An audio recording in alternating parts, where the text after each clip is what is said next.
E aí, Alexandre Borges, é sempre bom a gente ouvir, porque ele traz sempre esse olhar histórico, né? Do que, como a gente caminhou até aqui, né? É importante a gente ouvir isso também. E a história nos mostra o quanto pode ser mais custoso, em tantos sentidos, né? Não ter uma boa relação entre o executivo e o legislativo.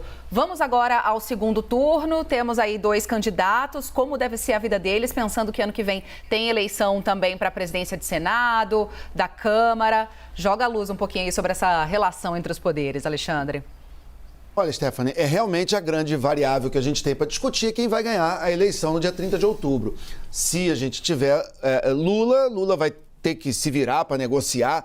É um Congresso mais bolsonarista. Eu resisto à ideia e peço perdão aos meus companheiros aqui que falam que é um Congresso mais à direita. Eu diria um Congresso mais bolsonarista. E me incomoda muito, aliás, essa confusão entre ser de direita e ser bolsonarista. Mas tudo bem, isso é outro assunto. Porque você olhar, por exemplo, o Senado, esse número de 30% que foi dado agora, ele é quantitativo, mas ele não é qualitativo no seguinte sentido. Você vai ter senadores como Tereza Cristina, Damares Alves, Hamilton Mourão. Você vai ter um bolsonarismo muito ideológico e muito raiz. E nesse sentido, realmente, fica mais difícil para Rodrigo Pacheco ter o apoio de um eventual segundo governo Bolsonaro.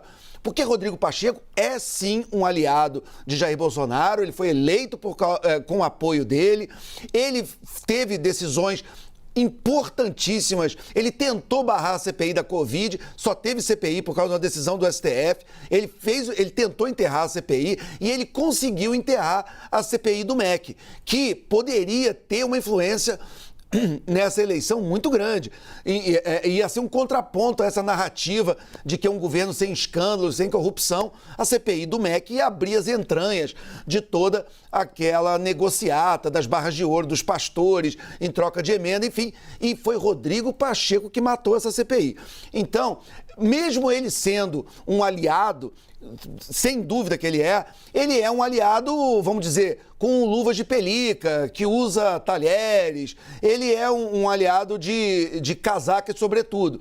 Então, ele não reflete os valores que, eventualmente, alguém com a força que Bolsonaro vai sair dessa eleição, se for reeleito, ele tem toda a condição, por exemplo, de querer uma Damares Alves presidente do Senado.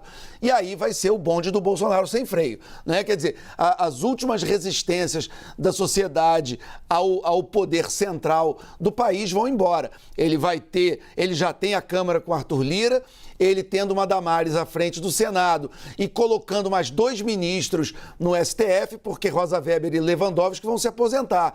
E aí ele bota mais 2 Roberto Jefferson lá. O curioso é que a turma que tem tanto medo de dizer que o Brasil vai virar Venezuela, talvez a gente tenha uma Venezuela de sinal trocado, porque com 4 ministros no STF, com Damares tocando o Senado, com Arthur Lira tocando a Câmara, não há mais limite, né? E é o que nós vamos talvez assistir. Se isso é bom ou se é ruim, cabe a você que está me assistindo decidir. Mas Bolsonaro reeleito, ele muito provavelmente não vai de Rodrigo Pacheco nessa eleição, como ele não foi de Davi Alcolumbre, que também era um aliado, mas não era tão aliado quanto ele gostaria.